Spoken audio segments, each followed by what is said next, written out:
Hi YouTube, my name is Jay Brown. Welcome back to my channel. Today's topic is your bag collection recession proof? Yes, yes, yes, yes. Now, the reason why I want to talk about this, you guys, for starters, we are really in a time of serious political and economic uncertainty. There are a lot of things happening politically and soon to be economically in this country. In my opinion, this is just my opinion. You guys do your own research and come to your own determinations and conclusions. But we are in a time where things are extremely uncertain. The powers that be, they have an agenda and they have a plan for 2025. And I hope y'all are picking up what I'm putting down, because certain words I'm not going to be saying, but I hope you get what I'm saying. You feel me? They have a plan and they have an agenda for 2025 that is really going to be detrimental for a lot of us. And this is regardless of how you voted, who you voted for, if you voted at all. But there's going to be a lot of things, in my opinion, that are coming that's going to just make life difficult for a lot of us, economically, financially, healthcare wise. And so I want us all to be awake and paying attention and understanding that there's certain things and certain ways that we may need to change how we move and how we do things in response, okay? And so our bag collections happen to be one of those things. And we know that so much of the American economy is really consumer driven. Right now, we are dealing with ongoing inflation. I don't care what the news reports. As consumers, we're not stupid. Inflation has not gone down, in my opinion.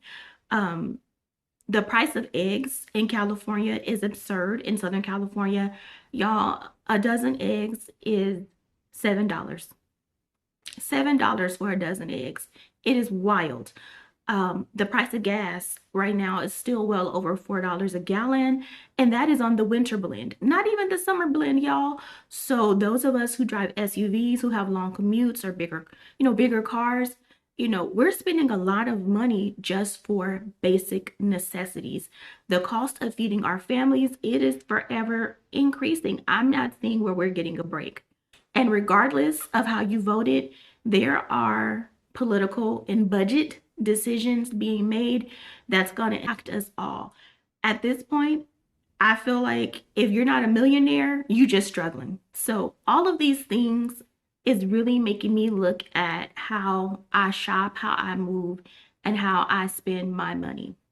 I hope you guys are paying attention to the news and just keeping up with things and living your life with that in mind. But we're not living out of fear, right? The writing is on the wall that it is time to tighten up our budgets, tighten up our spending habits, and start cutting back and just planning accordingly, just so that your family continue to not just survive, but thrive. Most importantly, if you are a believer, then based on my own beliefs as a Christian, I know who I am, I know whose I am, and I know who sits on the throne. Amen.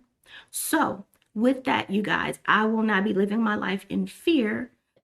Having lived through this before, I just know that now is the time to be mindful. Now is the time to be a bit more conservative. And I feel like this is a trend that we're all kind of going through right now in the purse community. I'm seeing folks in comments saying that they don't feel like shopping much, nothing's catching their eye, or they're really trying to utilize what they have and enjoy what they have. So we are all on the trend and working in that direction together. Let's get into the bag portion of the video. I know you guys are like, girl, shut up. And if we hit a real recession, a lot of us are gonna put the brakes on spending, and rightfully so.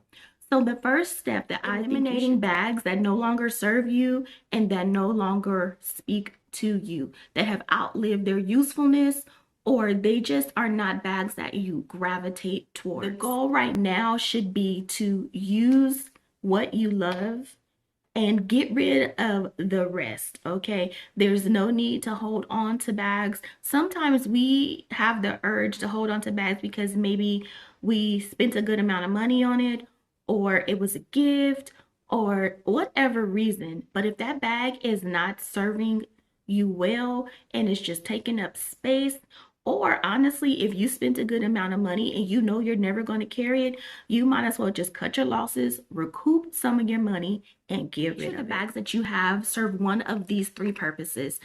You want a good work bag, a good bag for play, and a good formal bag. So your work bags are going to be the bags that you use the most often, especially if you have to go into the office, if you have a commute. These are the bags that are your tried and true bags.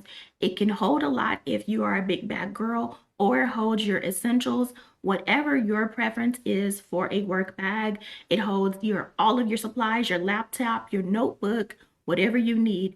Make sure you have a few good work bags. Now, me personally, I prefer totes for work bags. So I have plenty of city totes, Longchamp, Les Pliages, things like that. Bags that no matter what the day, the time, the year, they're going to work for me as a work bag. The next bag or the next category are your bags for play. So these are more your casual bags, your running errand bags, your going out bags, you want to look cute bag, whatever it is. Make sure you have a bag that fits your needs in each of those areas, okay? And then finally, we have our formal bags. These may be bags that you take on interviews. If you have a formal event, maybe you're going to church. For me, I like a formal bag that is a bit more structured and just gives a classy, polished, a lot of formal bags. So I just honestly have a few. The next thing, identify your workhorse bags. Identify your bags that are your go-tos. Then identify your tried and true bags and keep them. So take care of them. Make sure that you have the colors that you need. Make sure that you have the sizes and the silhouettes that you know work best for you. This is the time to eliminate fussy bags, eliminate bags that the open enclosure doesn't work for you, the strap doesn't work for you. Get rid of those bags, of course, and then identify the ones that you know that without the shadow of a doubt, that bag is going to be a good carry, a comfortable carry. It holds your essentials and maybe a little more every single time. Go to those bags that don't miss. They never miss. They are always a hit, a 10 out of 10. I'm gonna have to say shout out to my Longchamp bags. That Les Pliage is definitely a workhorse for me. I can travel with it. I can take it to work. I can carry it casual. If I wanted to take it as a shopping bag, like, you know, like daytime shopping, you can carry it almost empty and just add stuff into it. Totes are definitely workhorse bags for me. And y'all already know how I feel about these Rowans.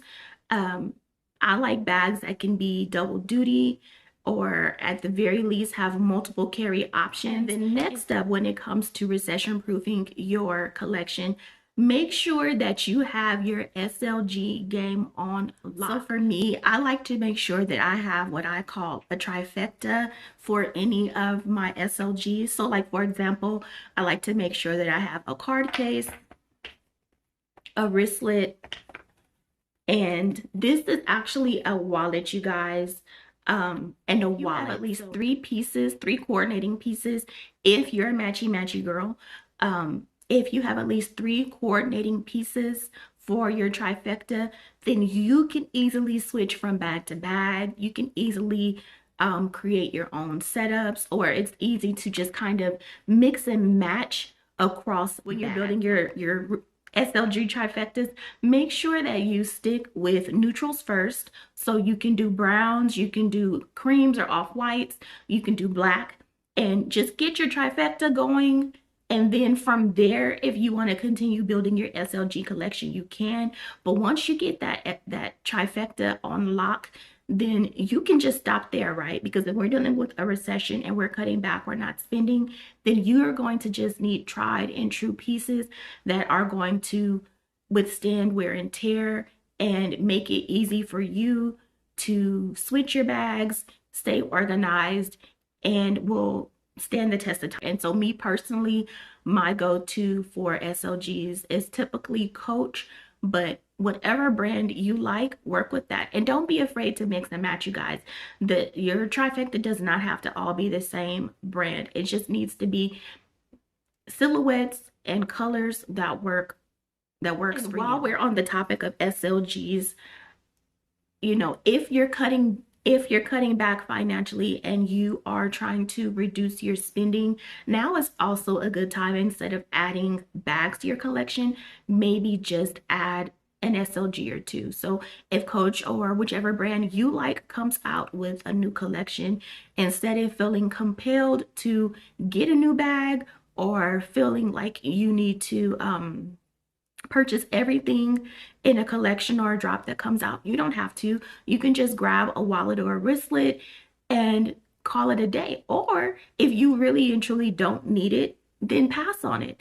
Because my goal for this year is to definitely not shop every single drop that comes out. It just so happens that Coach is killing the game right now, and there's certain collections that I know that I don't want to miss out on. It may not look like it, you guys. I have cut back a lot. And then last but not least, you guys, you want to make sure that you have a shopping and saving strategy. This is not the time. This is not the time to be wilding out and acting a fool financially. Okay, this is not the time. And I think a lot of us, we get it. My heart goes out to folks that have recently been laid off or their jobs are cutting back. And I don't know about y'all's job, but my job has already mentioned that we are being fiscally prudent and being a bit more conservative. So make sure that messaging is also carrying over for me personally. So when I say have a shopping and saving strategy, I mean make sure that you are resisting impulse buys. If something catches your eye, just add it to your wish list. Think about it a little bit before you run out and buy it, before you add to cart. If you can, save up for it. But sometimes when it comes to Coach and even other brands, when they do these new releases and it's something that you know is really going to work for you and be a good piece to add to your collection, you don't always have time to save. And me personally, I am not inclined to pull money from my savings account for these random bag purchases. I do not like to do that. I like my money to stay where it's supposed to be. Okay, so if you can, I recommend using my girl Candace over at Content with Candace. She recommends that you reflect, wait, and budget. And I think that is a wonderful strategy. Otherwise, you know, you guys, keeping it real, if you have to buy something and put it on Easy Pay and pay that off every single month, put it on layaway, I don't know, do what you got to do, but make sure that even when you're utilizing those spending methods, that you are paying them off in a timely during a recession or economic downturns. And I think we've seen this a lot because this past holiday season, Dooney and Burke was having some of the most amazing sales. And if we progress into an actual recession, then we're going to see a lot more of it. And I do remember that around 2009, 2010, I recall there being amazing sales all over the place. I mean, I snatched up some bags from the Dooney and Burke outlet when there was one near me at crazy prices. I'm talking like $65 for full leather bags that I wore into the ground. You're going to see deals. You're going to see amazing opportunities. You may see folks having estate sales or liquidating their collections, and you want to be ready to take advantage of some of those deals and some of those sales. But you can't do that if you're constantly impulse shopping or adding things to cart that you really didn't need. So now is really the time to buckle down and be a lot more disciplined. And last but not least, you guys, enjoy your collection. Enjoy your collection. So this is not, I don't want us to be living in fear again. I want us to enjoy ourselves, enjoy our collections, but we are going to buckle down and use what we have. And I think y'all are vibing with me. Y'all, we are all on the same page here in the bag community. We are enjoying what we have and adding where we feel the need, leaving things where they are if it's not going to be a good addition to our collection. It is good to admire but not acquire. I don't know whose channel I heard that on, but that stuck with me. We may need to admire but not acquire. And most importantly, we need to really focus on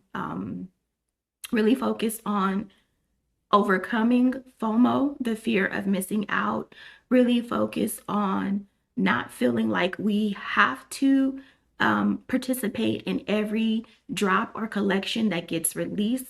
It is okay to enjoy others' enjoyment, if that makes any sense. When your favorite YouTuber or your sister friend is unboxing a bag and she is beyond excited, live vicariously through her. Get your thrill through that, okay? I hope this video resonates with you. I hope that you guys understand where I'm coming from. I want to know how are you changing your spending habits? And I want to know what are you doing to make sure that you're enjoying what you have. If you enjoyed the video, please give me a big thumbs up, hit the subscribe button, and I'll see you guys in the next video.